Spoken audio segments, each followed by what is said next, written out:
Hey, Craig from Freedom Sales Academy. Can I tell you the number one reason you're not making more sales? So if you're a business owner, sales pro, maybe you're a professional service provider, there's one reason you're perhaps not making the sales that you would like to. Let me share that with you right now. And here's the interesting thing. It's probably not your fault. In fact, more realistically, we could blame this on the customer.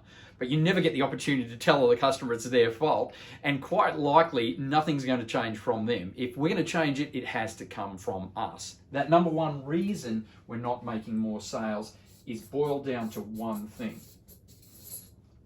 and that is fear. First of all, the salesperson has an element of fear. You may not even realize it, but there will be an element of that fear of rejection. Fear of whatever you're attached to, hitting that quota, hitting that budget, making that commission, getting that new deal, whatever it is, there'll be a fear attached to that. But particularly for your prospect, for the consumer, there is a fear that they bring into the transaction as well. That is typically a fear of loss or a fear of making a mistake. Now, they may have a history attached to that and attached to a salesperson. In other words, they may have had a bad sales experience before, and that's brought about this barrier of fear. Now, they may not directly blame the salesperson, even if that salesperson bent or stretched the truth. Yes, they will have a negative perception around that salesperson, but more likely they will blame themselves and not the salesperson. Even if that salesperson did the wrong thing, they will be mad at themselves for falling for it, for getting sucked into it, for not recognizing that. And they will be determined to make sure that never happens to me again. So we can see that this fear is real and it manifests in the sales transaction. I get brought in by a number of businesses and I see their people selling and I can see this fear play out. It's almost like, well, look, I won't get pushy if you promise not to reject me. And the customer's almost like, well, I won't reject you as long as you don't get pushy. So it's kind of this backwards and forwards. It's almost a dance. They're dancing. Nobody's selling anything to anybody. So how do we stop this? We realize we need to break this fear barrier down.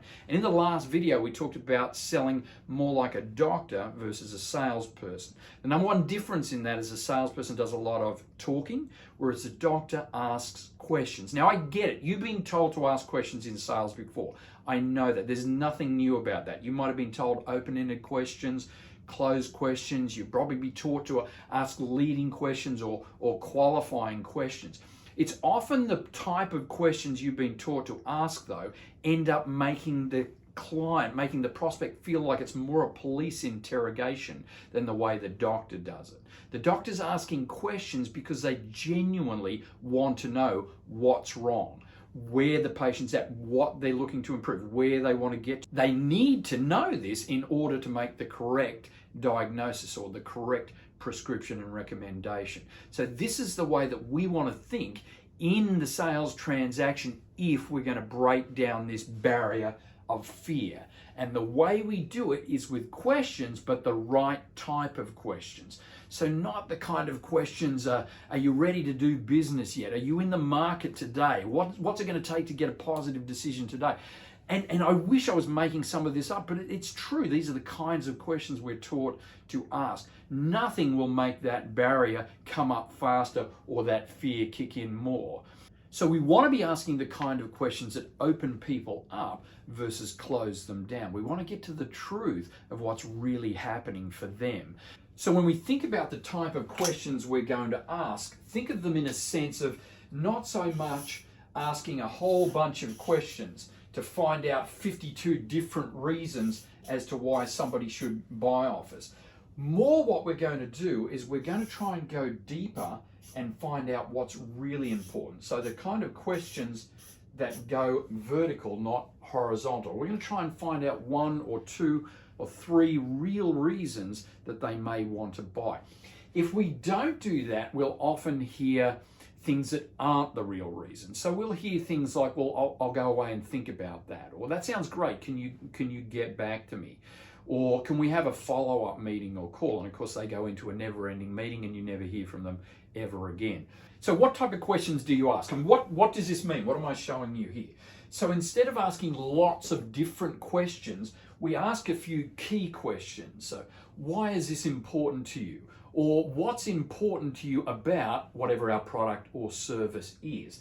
As we ask that question now, instead of lining up lots of different questions, because I see this, so sometimes salespeople, they're asking questions. I've been told to ask questions, I'll ask questions. They're so worried about the questions they're asking, they're not actually even listening to the answer. So ask a question about the importance of why they're looking at this, why now, why this particularly, or tell me what's important about this particular product or service. When they give an answer, we go a little bit deeper in that. Rather than you jumping in and trying to convince, trying to talk to them, trying to tell them something, you're going to find out what it is that they're actually saying by asking them the right questions at the right time and giving them the space to respond to you. Straight away, that is very, very different to what the typical salesperson does, that does all of the talking. Please be quiet, let me do my presentation, and please buy at the end of that. That is not the way to sell in a modern market. That is not the way to break down this fear barrier. That won't break down any skepticism, any mistrust they have around salespeople. Recognize that they'll have this fear and break that fear down by asking good questions and go deep into what's really important. Curiosity will be your best weapon here. This is not a technique. This is about, oh, this is a great idea. Let me try this, Craig. This is actually what you want to do. The more you actually understand your customer, what's important to them, why it's important, why now. I mean, how could you sell something if you didn't know those things? So this is how we sell. We sell like a doctor. We find out first, and then potentially we match our product or service to the customer's need and desire. Not only will you eliminate this fear, but you eliminate the number one reason for not making more sales. You'll have better relationships with your customers, you'll build more trust, and you'll make more sales. So I hope those ideas help, or if you know somebody that they might help, feel free to share the information. Let me know if there's anything else I can help you with. Nothing to promote here, nothing to download, just information that I hope will help you increase your sales, because good salespeople build good companies, and good companies improve our economy, and that's good for all of us. So good luck and good selling.